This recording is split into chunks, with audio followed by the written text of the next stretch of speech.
სიტყვა ანათება, სიტყვით ანათემა აღინიშნება განკვეთა, უარყოფა.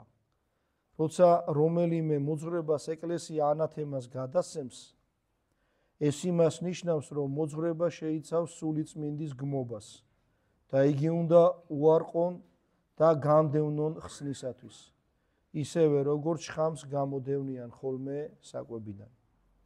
როდესაც ადამიანი გადაეცემა ანათემას, ეს ნიშნავს, რომ ამ ადამიანმა შეუქცევადად შეითვისა მკრეხელური სწავლება, რითაც ართმევს ხსნა საკუთარ თავს და იმ მოყვას, რომლებსაც თავის აზრებს უზიარებს. როცა ადამიანი დააპირებს დატოვებს ღვთისმგმობელი სწავლება და მიიღოს სწავლება, რომელიც მართლმადიდებელ ეკლესიას უპყრია, იგი მართლმადიდებელი ეკლესიის წესების მიხედვით ვალდებულია ანათემას გადასცეს სრულ სწავლება, რომელსაც აქამდე მისდევდა და რომელიც მას ხუპავდა.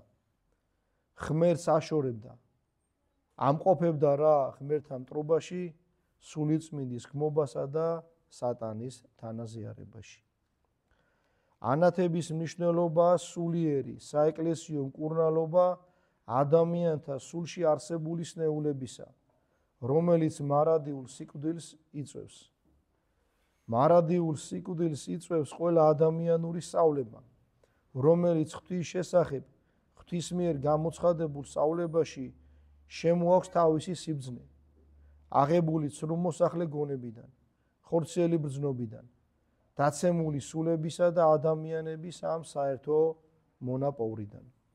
ქრისტიანული სარწმუნოების სწავლებაში შეტანილ ადამიანურ ბრძნობას ეროს უწოდებენ, ხოლო ამ სწავლების მიმდევრობას ავად მორწმუნეობას.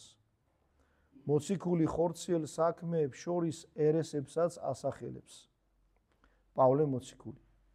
ისინი მიეკუთვნება ხორციელ საქმეებს თავიანთი საწყისის მიხედვით, ხორციელი ბრძნობით, რომელიც სიკვდილარს, რომელიც მტერობარს ღმრთისა, რომელიც ჟულსამას ღმრთისასა ვერ დაემორჩილების და ვერცა ძალუც.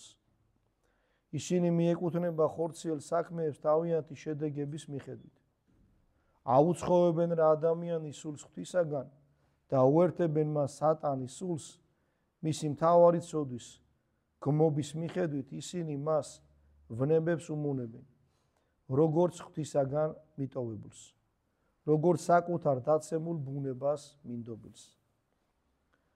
დაუბნელ და უგულისხმოი გული მათი, ამბობს მოციქული ბრძნებზე, რომლებიც დაშორდნენ ჭეშმარიტი ღვთის შემეცნებას, იტყოდეს თავთათვის და ბრძენ და განცოფნეს, რომელთა იგი გარდაცვალეს ჭეშმარიტება ღვთისაი სიცრუეთ.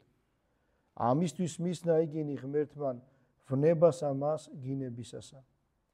გინების ვნება წოდებულია სხვადასხვა მრუში ვნებები.